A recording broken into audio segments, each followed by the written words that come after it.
동생들 안녕. 취준진담의 찰스양이야. 오늘은 조금 면접이나 자소서나 이력서 하나하나의 팁보다는 과연 이 입사라는 과정, 취업이라는 과정에서 또 하나하나 평가 전형들이 있잖아. 전형들이 무슨 의도를 가지고 설계되었는지 그런 얘기를 해보려고 해. 이게 무슨 의도를 가지고 설계되는지 알아야 아무래도 동생들이 준비를 하는데 좀 도움이 될 거라고 생각을 하거든. 그래서 이 의도를 아는 게 뭐 엄청나게 큰 팁이 된다고 형도 생각하진 않아. 그렇지만 그래도 예를 들어서 한 전형마다 합격률을 1%라도 높일 수 있다면 그 정도면 되게 크리티컬한 거라고 생각을 하거든. 그러니까 과연 이 전형들에서 무엇을 평가하려고 이 전형들이 설계가 되었는지, 그래서 나는 이제 그 사람들은 회사라는 곳은 과연 무엇 때문에 나를 이 전형에 넣어놓고 평가를 하고 있는지, 이런 의도에 대해서, 평가가 설계된 구조에 대해서 얘기를 좀 해보려고 해. 보통 경력직 이직 같은 경우에는 두 단계로 이루어지지. 서류 전형, 뭐 이력서 혹은 자소서가 있고 이제 면접을 보고. 근데 이제 뭐 형이 가장 잘 아는 대기업을 가지고 설명을 하자면 대기업 같은 경우는 3단계로 이루어지지. 이제 서류를 심사를 해서 인적성을 보고 인적성을 통과한 사람들만 면접을 봐서 3단계로 이루어져. 요 중간에 있는 이제 인적성 단계가 들어가는 거는 뭐 어찌 보면 대기업 신입 공채라는 특수성이 큰 것 같아. 워낙 다양한 사람들, 수많은 사람들이 응시를 하다 보니까 모든 사람에 대해서 뭐 바로 면접을 보는 건 너무 일단 시간 소요가 많이 되고, 그렇다고 그 서류만 가지고 뭐 이거를 막 확 줄여가지고 뭐 수십 대 1, 수백 대 1을 걸러내서 면접을 아주 소수로 만들자니 놓치는, 뭐 서류를 검토하는 데 너무나 많은 시간이 들고 놓치는 인력도 많을 것 같아서 이제 인적성이라는 게 들어가는 거고. 그래서 이 세 가지 순서대로, 그러니까 신입 공채 기준으로 세 가지 순서대로 설명해 줄게. 일단은 이력서 자소서 단계지. 신입 공채를 준비하는 동생들은 보통 이걸 자소서라고 부를 거고, 이제 경력직 공채, 뭐 경력직 입사를 준비하는 친구들은 보통 이력서라고 부를 거야. 근데 형은 좀 더 정확한 표현이 이력서가 맞다고 생각해. 이력서는 본인의 이력, 뭐 학력, 경력, 뭐 그 외에 뭐 외국어라든지 뭐 아니면 뭐 오피스라든지 스킬셋에 대한 거, 뭐 본인에 대한 소개 등등이 이제 뭐를 약간 이력의 형태로 쭉 나타낸 문서를 이력서라고 부르잖아. 그런데 왜 신입은 자소서를 받냐라는 거는, 신입은 사실은 이력이라고 할 만한 거에 가장 핵심 포인트는 경력이잖아. 실무적으로 이 사람이 어떤 일을 했고, 어떤 팀에 소속이 되어 있었고, 어떤 회사, 어떤 팀에 소속이 되어 있었고, 그 안에서 어떤 기여를 했고, 이런 것들을 평가하는 게 이력서의 핵심이야. 그래서 그걸 평가를 해봤더니 이 사람의 경력이, 능력이 내가 뽑고자 하는, 필요로 하는 포지션에 맞다 라고. 그래서 맞으면 합격이고 이제 맞지 않으면 불합격이겠지. 근데 솔직히 신입 레벨에서는 물론 뭐 인턴 경험이 있는 친구들이 간혹가다 꽤 있지만 인턴 경험이 없는 사람도 너무 많고, 사실 인턴은 뭐 보통 뭐 몇 개월밖에 안 하잖아. 그리고 사실 인턴 경험은 어찌 보면은 본 진로를 결정하기 위한 수습의 기간인데, 뭐 그걸 가지고 뭐 인턴십으로 뭐 마케팅 2개월을 했다고 이 친구는 뭐 마케팅 팀에 아주 훌륭한 인재야라고 평가하기에는 사실 쉽지 않지. 그리고 그거는 회사가 동생들을 평가하는데도 마찬가지고, 동생들 역시도 적을 만한 이력이 사실은 딱히 많지 않은 것이 사실일 거야. 그렇기 때문에 이제 신입 공채의 경우 자소서를 요구를 하게 되는 거지. 자소서는 결국에는 뭐 여러 가지 항목들로 물어보지, 뭐 지원 동기 무조건 들어가는 거 있을 거고, 그지? 뭐 가장 힘들었던 경험, 가장 성취했던 경험, 장점, 단점, 뭐 리더십 경험, 뭐 봉사활동 경험, 이런 것들을 자소서로 들어가는데, 그것은 결국에는 이력서에서 모든 내용을, 뭐 예를 들어서 가장 성취했던 경험이 경력적인 것이 아닐 가능성이 되게 높잖아, 신입 레벨에서. 그렇기 때문에 그런 것들을 반대로 우회해서 물어보는 거죠. 그래서 과연 이 친구들이 경험했던 어떤 것들로 미루어 짐작할 수 있는 결국엔 역량, 능력이 과연 이 기업에서 뽑고자 하는 능력 수준에 맞는 사람인가 아닌가를 평가하는 게 이게 서류 전형일 거야.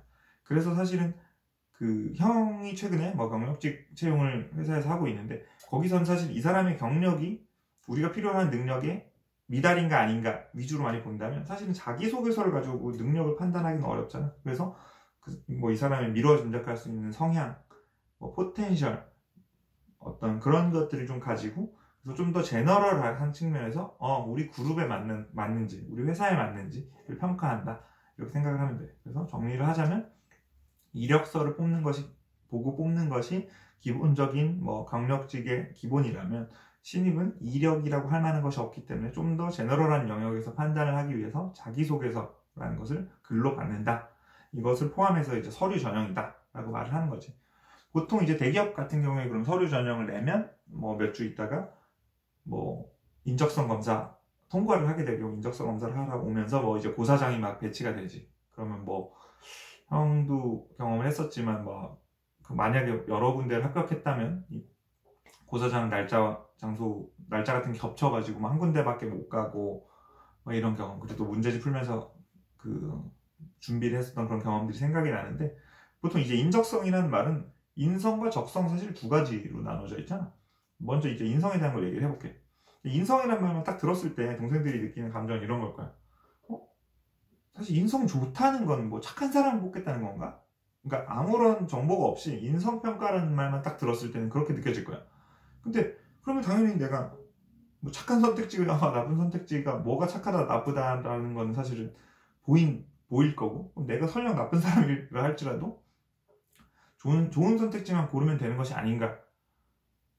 뭐 그러면 그걸 왜 평가를 하겠어, 그지? 그런 거는 뭐 평가를 받는 사람이나 평가를 하는 사람이나 뭐 아무런 도움될 게 없잖아. 사실 그래서 인성평가라는 말을 쓰지만 이거는 뭐 평가라기보다는 어찌 보면 성격 검사에 좀 가까워. 동생들도 실제로 이런 거를 실제로 시험을 가보면 이게 뭐가 더 좋은지 나쁜지 모르겠는 문제를 많이 받을 거야. 뭐 예를 들어서 뭐 이런 거지. 뭐 상사가 내가 되게 뭐 그날 뭐 개인적으로 급한 일이 있어서 뭐 가족들이랑 여행을 가기로 되어 있었어, 이번 주말에. 근데 뭐 상사가 나를 보고 찰스씨 이번 주말에 나와서 무슨 뭐 출근을 해서 좀 작업을 해야 되겠습니다 라고 말할 때 어떻게 행동을 하겠습니까? 뭐 보기가 있단 말이야. 보기가 4개야 예를 들어서. 앞에 한 2개 정도는 누가 봐도 좀 이상해. 저는 뭐 이거는 뭐 개인의 일이니까 상사에게 양해를 구하지 않고 바로 뭐 무조건 가족 여행 가겠습니다. 이건 이상한 거. 이상하잖아? 그럼 뭐 저는 뭐 가족 여행은 다 필요 없고 무조건 회사 말만 따르겠습니다. 이건 너무 2개는 너무 극단적이야. 근데 나머지 2개는 좀 애매해. 뭐 상사에겐 이러이러한 식으로 양해를 구해서 일단 가족 여행을 가서 거기서 업무를 보겠습니다. 아니면 뭐 가족들에게 이러이렇게 양해를 구해서 뭐 회사 일에 집중하고 뭐 그날 밤 비행기로 따라가겠습니다. 뭐 예를 들면 이런 게 있단 말이야. 이 2가지 극단적인 선택지에 비해서는 이거는 뭐 둘 다 나쁘지 않은 방법 같단 말이야. 그럼 이 2개 중에 정답이 뭘까? 정답이 있다고 사실 생각을 많이 하는데, 인성검사의 가장 큰 거는, 형도 그걸 옛날에 많이 봤었는데, 그 회사 직원들이 선택한 것, 그 회사 현재 직원들, 뭐 예를 들어서 1년차, 2년차, 뭐 아주 시니어 직원들한테 묻지도 않겠지만 보통 5년차까지 이런 검사를 실제로 인적성 검사 시작되기 전에 많이 받으러 가, 회사 직원들이. 뭐 다 전원이 가는 경우도 있고 일부만 선발돼서 가는 경우도 있는데, 그래서 그 회사 직원들, 우리 회사 직원들의 가치관이랑 가장 비슷하게 행동하는 친구들, 우리 회사 현재 직원들의 사고방식이랑 가장 비슷한 사고방식을 가진 사람들을 걸러내는 거야. 그러니까 이거는 정답을 찾을 수도 없어. 그래서 뭐 아예 이상한 A, B 답지를 골라내는 노력은 당연히 해야 되겠지만 B, C 중에는 그냥 본인의 성격에 맞게 하는 게 가장 맞다고 생각해. 이거를 어디서는 이 성향, 어디서는 이 성향. 근데 이거가 매번 판단해서 나는 이런 캐릭터로 나를 만들어 가야지 라고 하면 오히려 거짓말을 탐지하는 문화에 걸려서 그냥 떨어져 버린다. 회사의 어떤 사고방식에 맞냐 틀리냐를 해서 떨어지는 게 아니라 얘는 거짓말했네 라고 해서 떨어진다고. 그래서 그렇게 지어내기는 어려워. 지어내지 말고 그냥 아주 이상한 답은 당연히 피해야지. 피하고 어느 정도 맞는 어떤 선택지들 중에 내 스타일대로 한다. 근데 그것이 뭐 예를 들어서 뭐 D그룹, 두산그룹이다. 뭐 예를 들어 삼성그룹이다. 그 삼성그룹에 현재 있는 친구들의 사고방식이랑 맞으면 통과, 틀리지 않으면 다르다면 떨어지는 거야. 이건 뭐 사실 그래서 정답이 없어. 준비하기 되게 어려울 거야. 그래서 대부분 다 인성검사를 준비하는 경우는 없고, 솔직히 인성검사에서 떨어졌다라고 느낀다면 그러니까 예를 들어 적성검사 쪽은 본인이 뭐 엄청 완벽해. 근데 이게 떨어졌다면 사실 억울할 수가 있겠지. 근데 그거는 어쩌면 성향이고 그런 걸 평가하는 시험지이기 때문에 어찌 할 바는 없는 거지. 자, 그래서 인성평가는 그런 거야. 그래서 회사 현재에 있는 주니어 직원들의 성향과 가장 맞는 사람을 걸러내기 위해서 가장 비슷한 방식으로 사고한 사람들을 걸러내기 위한 평가가 인성평가다. 적성평가는 뭐냐? 적성평가 보통 이렇게 그 준비를 하면서 미리 모의고사 같은 걸 봐보면 많은 사람들이 두 가지 얘기를 하더라고. 수능 시험이랑 굉장히 비슷하다. 그리고 하나는 IQ 테스트랑 굉장히 비슷하다. 그래서 뭐 일단 수능 시험 얘기를 먼저 해보면 수능 시험이 결국에 수능이라고 말하는 수학 능력이잖아. 그러니까 학습을 할 수 있는 수학 능력을 평가하는 거잖아. 그러니까 이거는 뭐 실제로 문제가 어떻다 이런 걸 떠나서 최소한 타이틀만 딱 봤을 때는 학습이 이미 되었냐 안 되느냐를 평가하는 것이 아니라 학습을 할 수 있는 능력이 있냐 없냐를 평가하는 게 수학 능력 시험이야. 이것도 굉장히 비슷하다고 생각해. 적성이라는 것이 예를 들어 삼성전자 마케팅 팀에서 일을 하기 위해서는 이러이러한 적성이 있는데 너가 이걸 할 수 있니 없니 라기보다 소위 말해서 이 정도 스펙이 되려면 이 정도 우리 회사 정도에서 일을 하려면 이 정도의 커뮤니케이션 스킬, 이 정도의 언어 능력, 이 정도의 어학 능력, 이 정도의 상식, 이 정도의 수리적인 능력, 논리적인 능력 등등이 있다라고 굉장히 일반적인 어떤 스킬셋을 만들고 그 스킬셋 하나하나에 대해서 평가를 하는 거야. 그러니까 어디서는 한문 시험을 보기도 하고 어디서는 언어 시험을 보기도 하고 어디서는 논리력, 수학적인 사고력, 어디서는 어떤 글이나 데이터를 해석하는 능력, 여러 가지로 평가를 하지. 근데 그런 것들이 어쩌면 회사 생활을 하기에 특정 직무나 특정 회사를 특정하지 않는 것이 아니라 전체적으로 이 사람이 우리 회사에서 회사 생활을 하기에 필요한 일반적인 회사원으로서 역량을 가지고 있냐. 이것이 바로 적성평가다라고 생각을 하면 되고, 그러다 보니까 수능시험이나 IQ 테스트처럼 약간 그냥 이거 준비가 어려워 보이는 것 같은 그리고 굉장히 엄청나게 한 문제 한 문제가 어렵다기보다는 빨리 풀어야 되는 게 굉장히 어렵잖아. 그런 것들이 오히려 그냥 기본적인 자질을 테스트하기 위해서 적성검사를 한다라고 생각하면 될 것 같아. 당연히 근데 아까 말했던 인성과는 달리 적성검사는 사실은 노력으로 많은 부분 극복할 수 있기 때문에 당연히 스터디도 하고 미리 모의고사도 풀고 문제집을 풀면서 연습을 많이 해야 되겠지. 인성검사는 아까 말했지만 연습한다고 되는 건 아니라고 그랬잖아. 그래서 인성검사, 적성검사 두 가지로 나눠져 있는데 결국에는 인성검사에서는 이 회사의 가치관에 맞는 사람인지, 그리고 적성검사에서는 이 회사에서 함께 일을 하기 위해서 갖춰야 되는 기본적인 사고 능력, 어떤 여러 가지 그 능력들을 하나하나 항목을 나눠서 테스트한다 라고 생각하면 돼. 그 다음 거기서 통과했어. 형이 물을 마시는 것만큼 정말로 이 수백 대 1의 경쟁률을 뚫고 여기까지 온 것만으로도 되게 어려운 일인데, 또 다음에서 물어보는 게 뭐야? 바로 면접이지. 면접은 약간 그런 것 같아. 그래, 서류도 봤어. 괜찮은 친구야. 실제로 시험도 봤어. 아주 괜찮은 친구야. 그렇다고 다 보면 솔직히 너무 괜찮은 친구인데 막상 만나보면 소개팅 나가서도 그런 거 있잖아. 사진 너무 괜찮아. 친구가 얘기하니까 성격도 좋고 매너도 좋고 너랑 너무 성향이 잘 맞을 것 같고 다 좋아. 이 두 가지를 다 했어. 근데 막상 만나보면 이게 뭐야 싶은 때가 있잖아. 그런 거랑 똑같아. 그런 걸 방지하기 위해서 실제로 만나서 얘기를 해보는 거지. 그래서 면접을 보는 거야. 그래서 면접은 보통은 두 번에 걸쳐서 보지. 첫 번째는 실무 면접이고 보통 인성 면접이 있고 이렇게 나눠져 있는 경우가 많고, 실무 면접은 또 그 안에서 여러 개로 나뉘지. 프레젠테이션을 하는 경우도 있고 토론을 하는 경우도 있고 아니면 그냥 들어가서 실무자들이랑 대화를 하는 경우도 있고 여러 가지 형태가 있는데, 실무 면접은 그야말로 실무적인 능력을 보는 거야. 그러면 평가는 누가 하겠어? 당연히 함께 일할 부서에 실무자들이 들어오는 게 일반적이겠지. 예를 들어서 내가 전략 직군을 지원했으면 전략 직군의 선배들, 보통 한 5년에서 10년 사이, 아니면 7년에서 12년 사이. 그래서 보통 우리가 과장님이라고 부를 사람 정도에서 팀장님이라고 부를 사람들, 실질적으로 내가 회사에 들어가서 나에게 업무 지시를 내릴 정도의 레벨에 있는 사람들이랑 만나게 돼. 그래서 그런 사람들이 이 사람이 실무적인 능력을 가지고 있는지 없는지를 보는 거지. 그래서 사실은 신입 같은 경우에는 실무적인 능력을 지금 다 갖추고 있다라고 말하기는 어렵잖아.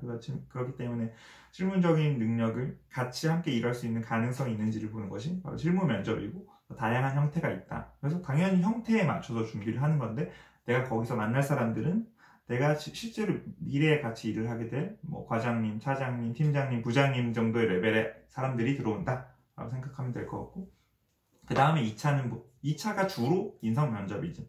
그래서 2차는 주로 임원급이 들어오는 경우가 많아.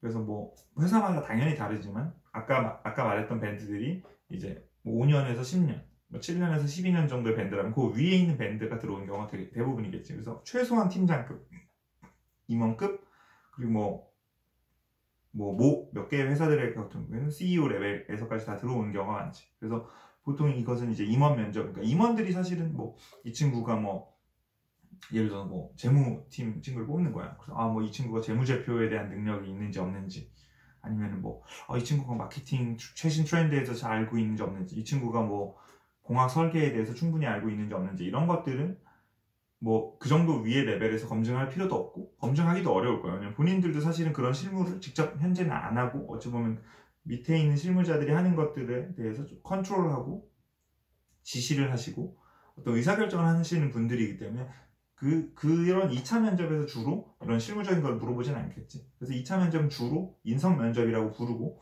인성 면접에서는 주로 조직 적합성이라는 부분에 대해서 얘기를 많이 하게 됐지.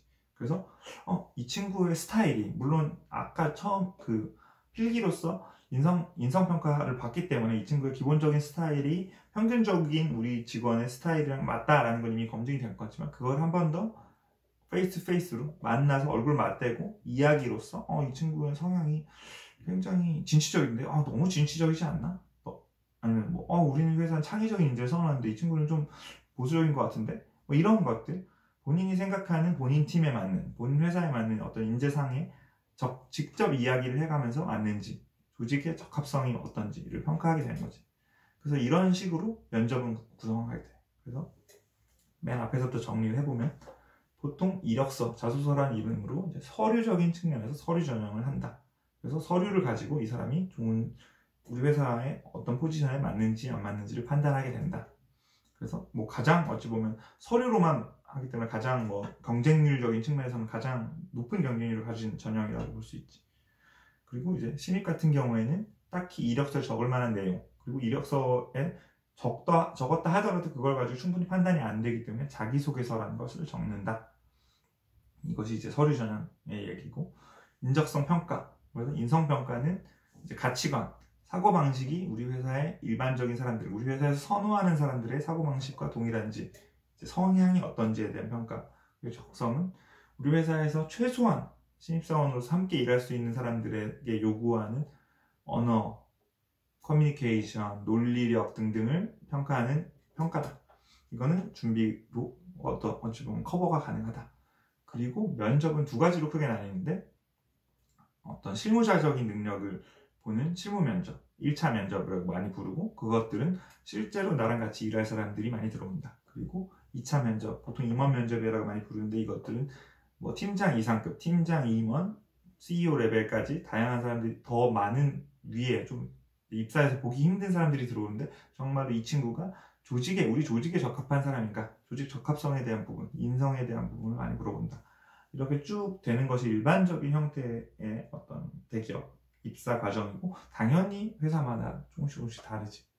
그래서 이런 것들이 전반적인 과정이 이렇게 이루어져 있다. 그래서 취업 준비라는 것을 처음 시작하게 되면 내가 뭘 준비해야 되는지, 과연 무슨 전형이 무슨 순서대로 나오는지도 모르는 경우도 많을 거야.